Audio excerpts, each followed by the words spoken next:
All right, so we're diving deep into immigration today, and you've given us a really fascinating set of articles. Yeah. It seems like things are getting kind of heated up, especially with Oh, yeah. Trump's proposed policies Yeah. and their potential impact on Canada. Right. We're going to unpack potential mass deportations, some pretty dramatic shifts in public opinion on both sides of the border, and most importantly, what it all means for you, even if you're not someone who is directly involved in the world of immigration. Yeah. It's a really interesting time right now. Yeah, it is. Trump's plan is certainly bold, to say the least. We're talking about mass deportations potentially involving the military starting immediately upon his return to office. Yeah, that part about the military really jumped out at me Yeah. when I was reading through these articles. Mm-hmm. It just seems like such a massive undertaking. It is. Is it even possible? I mean, logistically and legally, can you really just round up and deport millions of people like that? Well, it's definitely more complex than just an executive order. Right. I mean, there's going to be pushback for sure. Yeah. You're already seeing cities like Los Angeles fighting back, Right. declaring themselves sanctuary cities. Yeah. Essentially, they're creating these policies to protect the rights of undocumented immigrants, which really sets the stage for a potential showdown between state and federal authorities. So it's more of a legal and political battleground Yeah. than just a straightforward process. Exactly. And then on top of that, you have to consider the economic angle. Wow. Think about all of the industries that rely so heavily on undocumented workers, like construction, agriculture, hospitality. Right. Removing that entire workforce overnight would have huge ripple effects across the entire economy. Okay, so let's paint a picture for our listener. Imagine you're at the grocery store. Okay. How might Trump's plan actually show up in your everyday life? Would the shelves be empty? Would prices skyrocket? Well, it's certainly a possibility. Labor shortages almost always lead to higher prices. Yeah. And on top of that, the cost of actually implementing such a massive deportation plan is just astronomical. Mm-hmm. I mean, we're talking about estimates close to $1 trillion over a decade. $1 trillion. To put that into perspective, Mm. that's like everyone in the U.S. chipping in over $1,000 each. It's a lot of money. It's a lot. Yeah. Suddenly, this isn't just some political debate. This is actually hitting everyone's wallets. It is, and it's all happening against this backdrop of some pretty significant shifts in public opinion, too. Oh, yeah. Gallup polls showed that a growing number of Americans actually want to see lower immigration levels. Interesting. Yeah, back in 2020, it was only around 28%. But now fast forward to today, and that number has jumped to 55%. Wow. That's a huge jump. Almost double in just a few years. It is. But here's the thing that I found really surprising. Canada's experiencing a similar trend. Mm-hmm. And we always think of Canada as being so welcoming and pro-immigration. Right. What's going on up north? Well, it seems that even Canada, known for its open arms, is experiencing some pushback against immigration these days. Yeah, and a lot of it seems to be tied to economic concerns, specifically the rising cost of living. Yeah. Housing prices in particular have been skyrocketing, and some Canadians are starting to see immigration as a contributing factor to that. So this isn't just some abstract policy debate anymore. No. It's hitting people where it hurts their wallets, their sense of stability. Right. It really makes you wonder, is this something you're feeling too? Yeah. Are rising costs making you rethink your stance on immigration?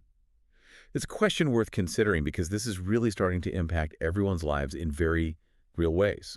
It is a question worth considering for sure. Yeah. Yeah, it really does feel like a turning point, doesn't it? And Yeah. this shift in sentiment isn't limited to the U.S. either. Right. I mean, Canada's in a pretty unique position, you know? Ah. Sharing that massive border means they're directly in the path of any potential fallout from U.S. policy changes. Right. Like if there is this large-scale deportation effort, Canada's going to feel that pressure immediately. Oh, absolutely. There's already talk of a potential migrant crisis brewing. Mm-hmm. And with public opinion in Canada shifting as well, it seems like they're kind of facing this pressure from both within and from outside. Yeah, it's a real double whammy for them. And then you add another layer to this whole situation. Okay. Trudeau, who initially positioned himself as, very pro-immigration, has actually started taking steps to reduce immigration levels. Yeah, that was a surprise to me when I read that. Yeah. Putting caps on international students, scaling back temporary worker programs, and even announcing plans to cut overall immigration by 20% next year. Wow. What do you make of that? I mean, it seems to totally contradict his previous stance. Well, like we were saying earlier, it seems like no one is immune to political pressures. Yeah.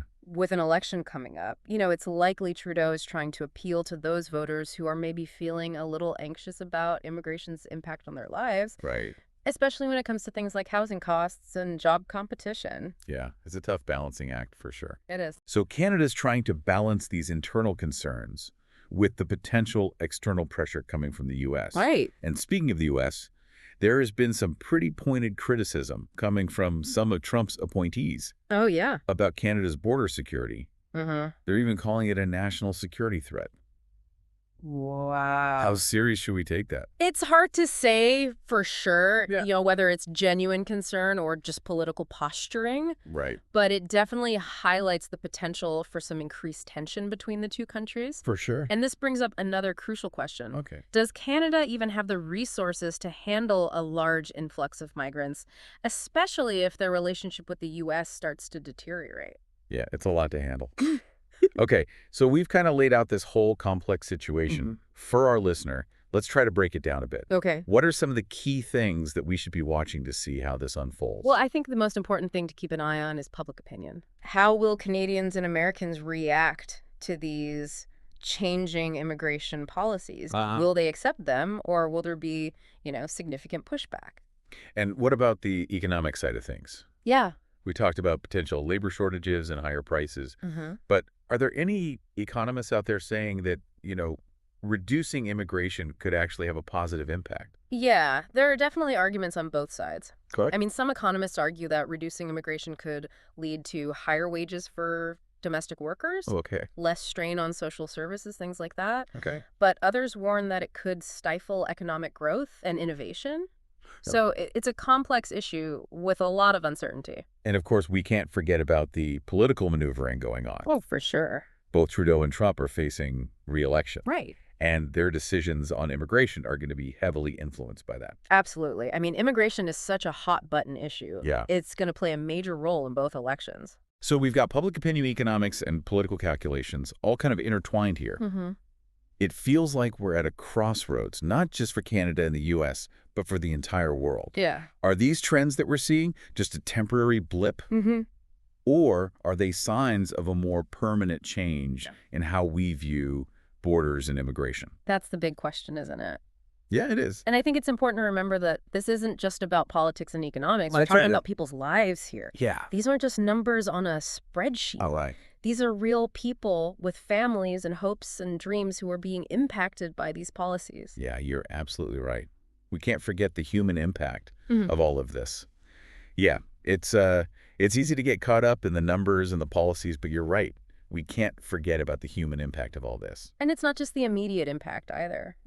These trends that we're seeing, this shift in how we think about borders and belonging, it feels like it has these much deeper implications for the future.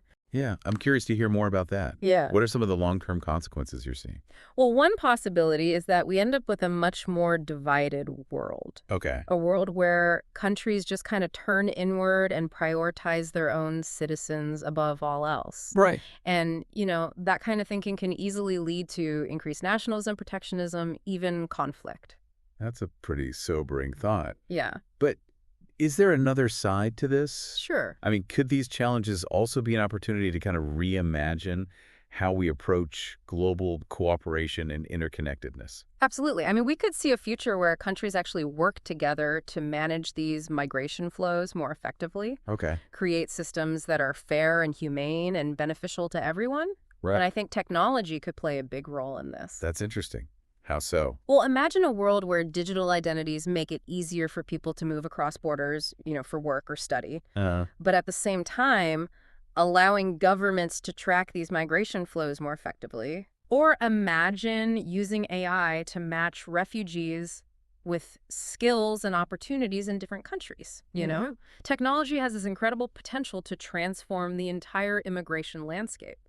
So technology could be both a challenge and a solution. Exactly. It all comes back to how we choose to use it. Right. It's about making conscious choices, setting ethical guidelines, and ensuring that technology ultimately serves humanity and not the other way around.